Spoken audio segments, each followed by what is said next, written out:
Hello, this is Caravan RV Travel with you. My name is Constantine.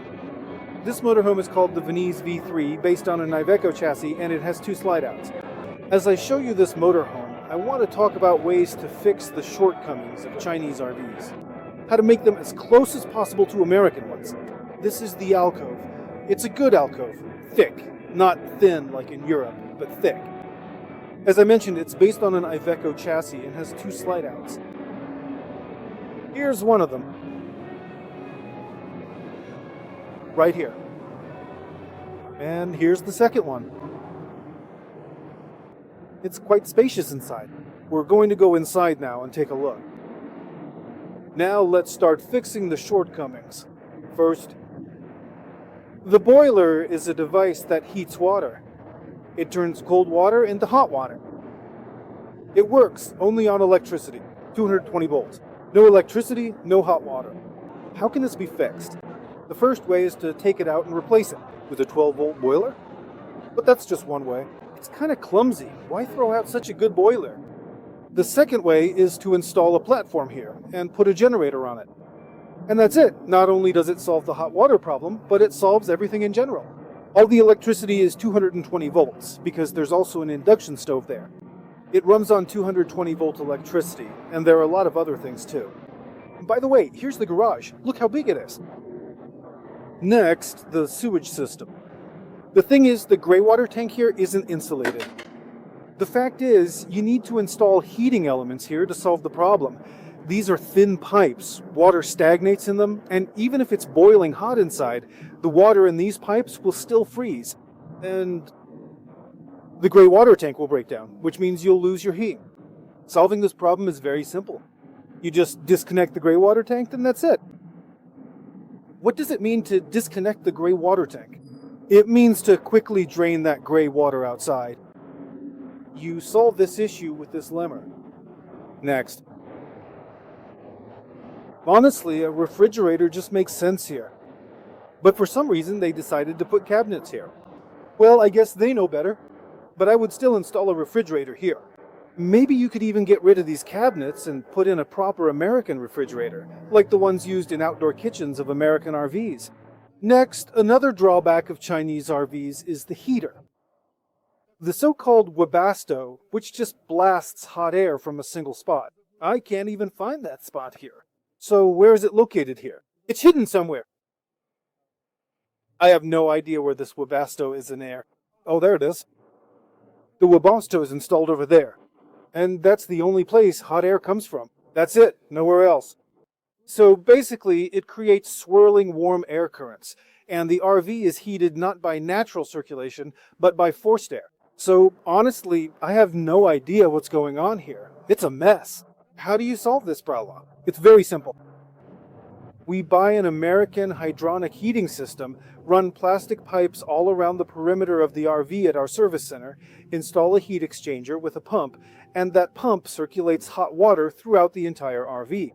So basically what we end up with is an all-door heating system. Of course, radiators are installed just like in your house. It's relatively inexpensive, and our service center can easily handle it.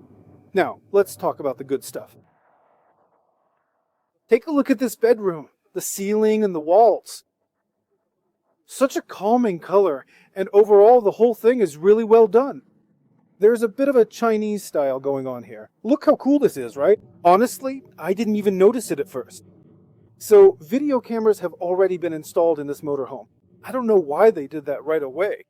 Not everyone needs it, not everyone likes it, but still they went ahead and did it. So it's got an automatic transmission based on an Iveco.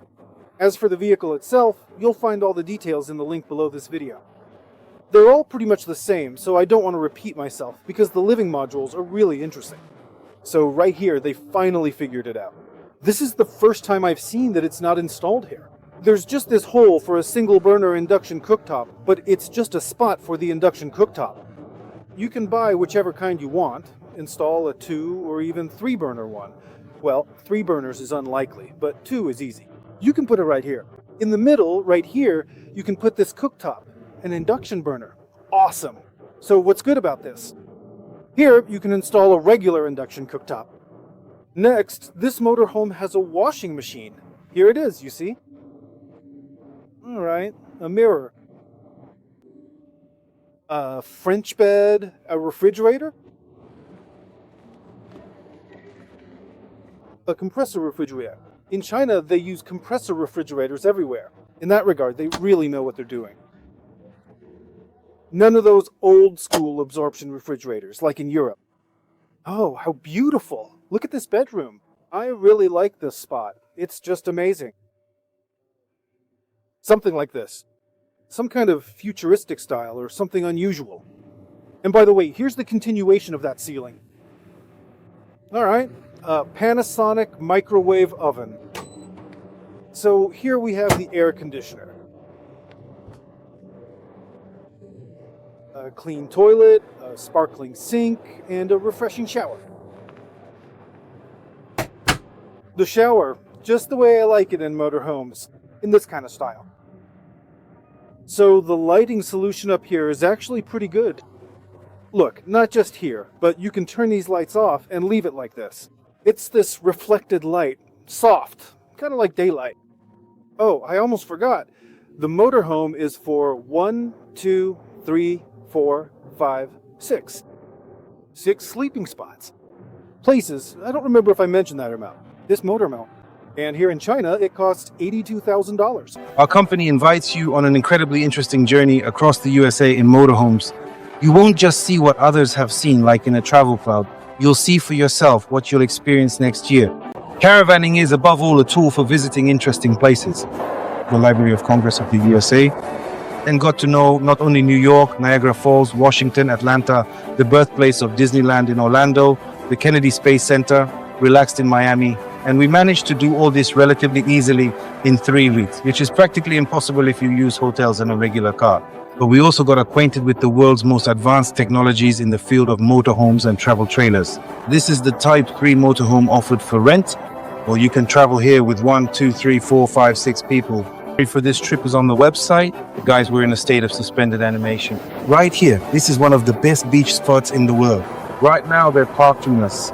Look, each and every spot has this kind of view. These motorhomes are true masterpieces. Every motorhome, every trailer is a work of art. We're caravanning. Here are all our motorhomes. Well, 2 are missing. 2 are out driving somewhere. If you take a picture of each trailer, you get a real still life that you could hang on the wall. And let me warn you right away, if you're not joining us on our tour of the East Coast of the USA, that is, if you're not coming with us and there are children nearby, please have them leave the room and absolutely do not let them watch this segment. Otherwise, you'll start having problems like, Dad, I want to go to Orlando. We will be staying at the Creek Fire Campground. It's approximately 20 minutes from downtown Savannah. Most of us are still in shock from what we've seen.